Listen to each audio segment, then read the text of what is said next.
Doctor ortho Ayurvedic oil और capsule, अब दर्द भी घुटने टेकेगा।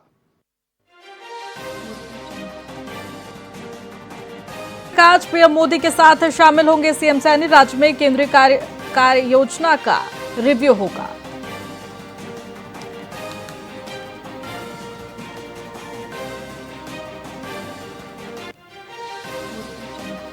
फरीदाबाद के 700 स्कूलों ने नहीं जमा कराया स्पोर्ट्स फंड। फंड के जमा न कराने पर MIS पोर्टल होगा बंद। खेल प्रतियोगिताओं से पहले विभाग सख्त।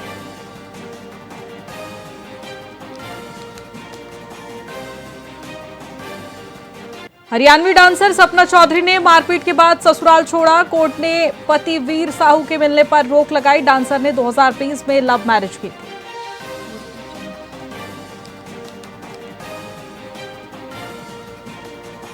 एल्विश यादव ने बनाई खरगोश जनता पार्टी बनाकर सोशल मीडिया पर मैनिफेस्टो किया जारी। एल्विश की पोस्ट से सोशल मीडिया पर डाली पोस्ट से छिड़ी बहस।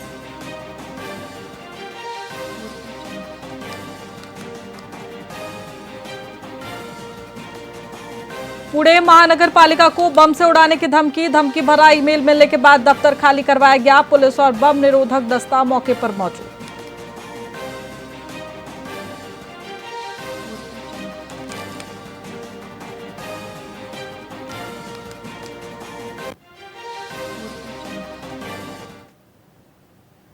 नमस्कार, मैं आपके साथ खुशी गोस्वामी। VIP न्यूज में आप सभी का बहुत बहुत स्वागत है। रुक करेंगे खबरों की ओर।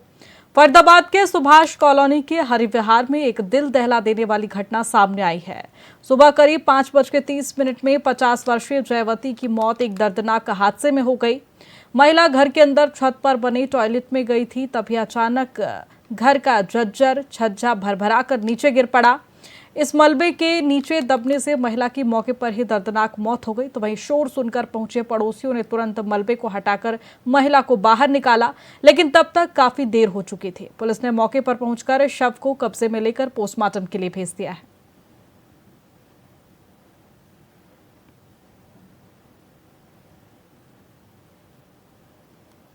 छत पे चढ़ी थी जी, फ्रेश होने के लिए गई थी। तो वहाँ से बाहर निकली, फ्रेश होकर बाहर निकली, जैसे ही बेड से नीचे आ गई है जी।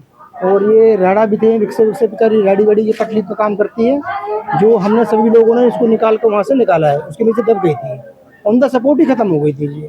हाँ जी, वो पूरा नीचे गिर गया जी। उसके अंदर दब गई थी, उसके नीचे दब गई थी। ऑन द स्पॉट पे डेथ हो गई थी कि इसकी 4-5 तो जो लड़की हैं बेचारी की, एक लड़का है। इसका आदमी पहले एक्सपायर हो चुका था। जयवती नाम है इनका, उम्र इसकी 50 से 55 साल के बीच में है जी। ये 5:30-6 बजे के आसपास हमें सूचना मिली थी थाने में। 112 ने सूचना दी थी कि भाई जो हरि विहार है आदर्श नगर में, इसमें कोई लेडीज है जिसका छज्जा गिरने से वो छज्जे के साथ ही नीचे ज़मीन पर गिर गई। उसकी मौके पे मौत हो गई। जो सूचना पा करके हम यहाँ मौके पे आए हैं, तो हमने देखा है कि भाई जो यहाँ जो छज्जे पे जो लेटरिन बनी हुई थी, उसमें वो जो लेडीज़ है शौच आदि करने के बाद में जैसे ही वो बाहर निकली, वहीं उसी टाइम वो जो छज्जा काफ़ी दिनों से शायद बना हुआ था, काफ़ी मतलब कम से कम हो गया 20-30 साल पहले जो बनी थी लेटरिन, तो वो उसकी हालत थोड़ी सी ख़राब थी। तो इस वजह से वो छज्जा गिर गया और वो लेडीज उसी छज्जे के साथ नीचे आके ज़मीन पे गिर गई और उसकी मौके पे ही मौत हो गई। उसकी उम्र है करीब 55 साल। छत पे चढ़ी।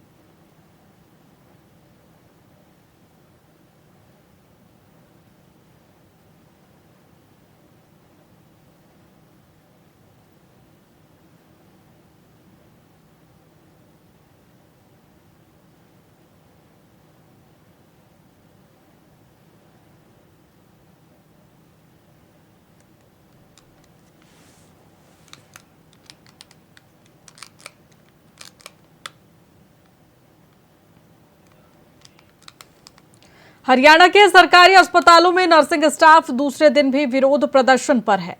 इंद्री के सरकारी अस्पताल में चिकित्सकों और नर्सिंग स्टाफ ने 2 घंटे ओपीडी बंद रखकर महिला आयोग की चेयरपर्सन रेणु भाटिया के खिलाफ अपना रोष व्यक्त किया है। यह प्रदर्शन पूरे प्रदेश में देखा गया, जबकि नर्सिंग स्टाफ की मुख्य मांग है कि चेयरपर्सन रेणु भाटिया सार्वजनिक रूप से माफी मांगे। इससे पहले चेयरपर्सन की टिप्पणी से आहत नर्सिंग समुदाय ने इस्तीफा भी स्वीकार नहीं किया है और तब तक धरना जारी रखने का संकल्प लिया है जब तक कि माफी नहीं मिल जाती। जो हमारे स्टाफ के लिए रिगार्डिंग शब्द कहे गए हैं रेणु भाटिया जी की तरफ से, वो काफ़ी निंदनीय है। हम उसका पूरा विरोध करते हैं और अपने स्टाफ का पूरा समर्थन में खड़े हैं। उनको ऐसे शब्द शोभा नहीं देते हैं। इस पद के गरिमा को समझते हुए उन्हें ऐसे शब्द बोलने नहीं चाहिए। कुरुक्षेत्र के वो जो मामला है वो निंदनीय है, पर मामला अभी कार्रवाई के अंदर भीतर है, तो उसमें अभी कुछ भी हमारी टिप्पणी देनी कोई अच्छा नहीं रहेगा। जब तक उस पर कोई नतीजा नहीं आता तब तक हम अभी उन्हीं के साथ ही हैं, आपके साथ। रेणु भाटिया ने जो भी हमारे लिए बोला है वो बिल्कुल गलत है। हम इन बातों को सहन नहीं करेंगे। यदि वो माफी नहीं मांगे तो हम तो हड़ताल आगे भी करेंगे। हमें ऐसा कोई विश्वास नहीं है। जब तक माफी नहीं मांगेंगे तो हम हड़ताल आगे ही रखेंगे। वो बिल्कुल उन्होंने गलत करा है। जो बोला है शब्द लड़कियों के लिए बिल्कुल गलत बोले हैं। हम उन शब्दों को सहन नहीं कर सकते। जैसे हमारी एसोसिएशन ने बोला हम वैसे ही करेंगे। जब तक माफी नहीं मांगेंगे तो हम ऐसे ही हड़ताल अनिश्चित का। सर हम आज भी हड़ताल पे 2 घंटे की हड़ताल है। रेणु भाटिया ने अपना इस्तीफा तो दे दिया है। उसमें न्यूज में ये चल रही है बात सर कि वो छुट्टी के लिए ज़्यादा अप्लाई दिन नहीं कर सकती थी, 15 दिन से ज़्यादा। वो अपनी बेटी के लिए मिलने के लिए इंग्लैंड गई हुई है। इसका मतलब तो ये हुआ कि भाई उन्होंने इस्तीफा तो नाम का ही दिया है, ना ही उन्होंने अपने शब्द वापस लिए हैं। हमारी तो यही मांग है वो अपने शब्द वापस ले और माफ़ी मांगे नर्सिंग स्टाफ से, तभी इस बात का हो। क्या लग रहा है इसमें राजनीति की जा रही?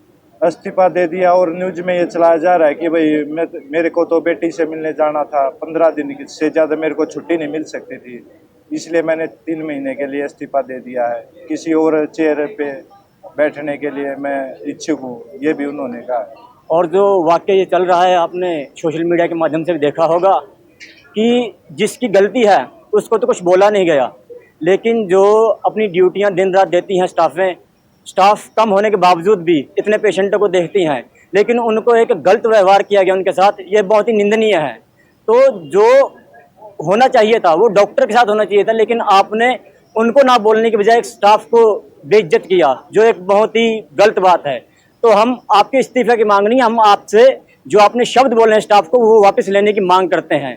हम इस चैनल के माध्यम से यही कहना चाहते हैं कि रेणु भाटिया अपने शब्द वापस ले। इंग्लिश से चीफ टेक्निकल ऑफिसर हूँ और ये आज हमने जो पेन डाउन हड़ताल 2 घंटे के लिए कर रखी है, मीडिया के माध्यम से पता चला है कि रेणु भाटिया ने इस्तीफा तो दे दिया, परंतु जो उसने अपशब्द कहे हमारे नर्सिंग कैडर को वो बहुत अनिंदनीय है। परंतु वो सार्वजनिक रूप से आके माफ़ी मांगे और उनके जैसे उन्हें अपशब्द कहे हैं हम उनके प्रति उनकी FIR दर्ज होनी चाहिए, उसको दंड मिलना चाहिए इस बात का। जैसे कहे तो गाली है, गाली के रूप में उन्होंने गाली दी है। जो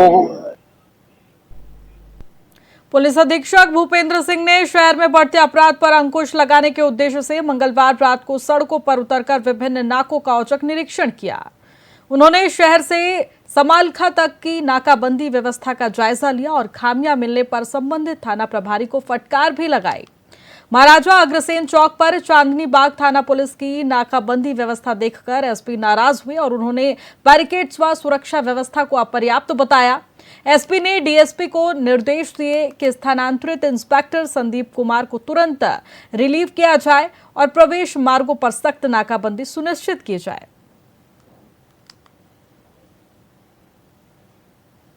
आज हमने वेरी प्लानिंग की थी। आज रात को हर थाने के 2 या 3 नाके लगे और सब हमारे लिए नाके लगाए। रात के 7 से 12 5 घंटे का मैच में और सारे नाके एक बार चेक में कमी है उसको भी मैं करेगा।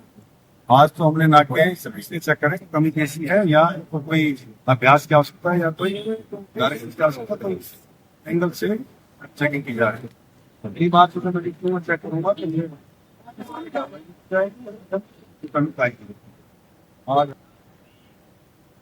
सिरसा शहर में 22 वर्षीय संदीप कुमार की चाकू मारकर हत्या कर दी गई। ये घटना संजय कॉलोनी में हुई। प्रारंभिक जांच में पता चला है कि युवक का एक युवती से बातचीत को लेकर विवाद चल रहा था। इसी विवाद के चलते उसे बुलाकर उस पर चाकुओं से हमला किया गया, जिससे वह गंभीर रूप से घायल हो गया है। अस्पताल में इलाज के दौरान उसकी मौत हो गई। परिजनों ने हत्या के पीछे युवती के परिवार या उससे जुड़े लोगों का हाथ होने का आरोप लगाया है। पुलिस ने मामला दर्ज कर आगे की जांच शुरू कर दी है और आरोपियों की तलाश में जुट गई है।